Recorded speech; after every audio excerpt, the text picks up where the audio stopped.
I think we value, of course, the letters of recommendation that we get from your university education, your prior degrees, the professors who have taught you in the past. You're applying for an academic degree program. So those are our first preferences for letters of recommendation.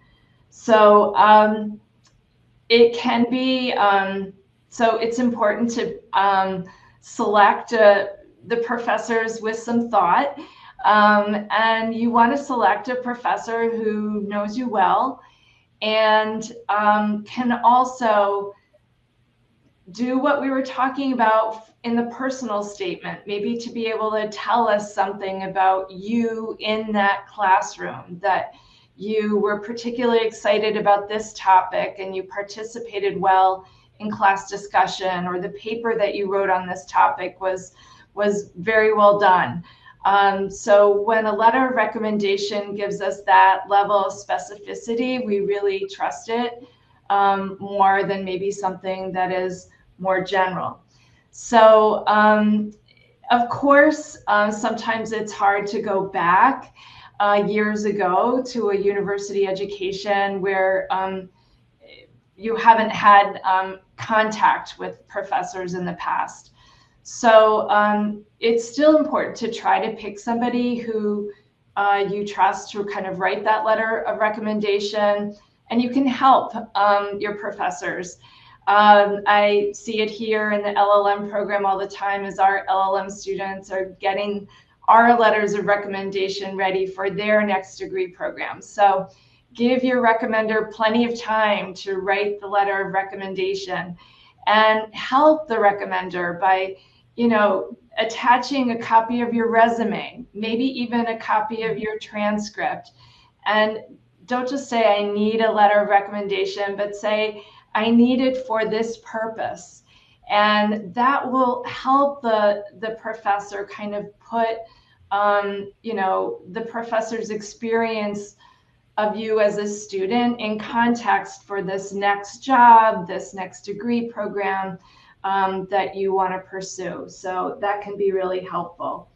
And I would say too that we do value letters of recommendation from employers. And so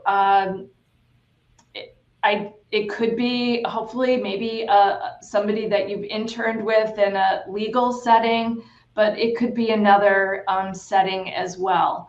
So that those would be equally fine. Generally, we require 2 letters of recommendation, and yeah, certainly one of them could be from an employer. Excellent. Jennifer, anything to add? I was going to say exactly what Liz says. It's super helpful to attach your resume, especially when you haven't, you know, had much contact with a professor. And also having, you know, an outline or bullet points that you want them to emphasize that they may have forgotten that you worked with on their class, or that you especially want them to focus on the letter to make it very, you know, detailed and specific. So excellent. Great ads. And Chris, anything? Yeah, thanks for asking. I think especially for younger applicants, the professors are probably going to know you best because they've spent so much time with you.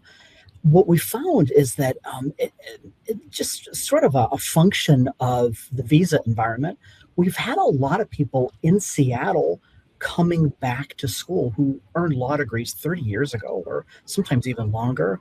And for them, some of their professors aren't even with us anymore. And so for them, they've asked, how do I fulfill this requirement?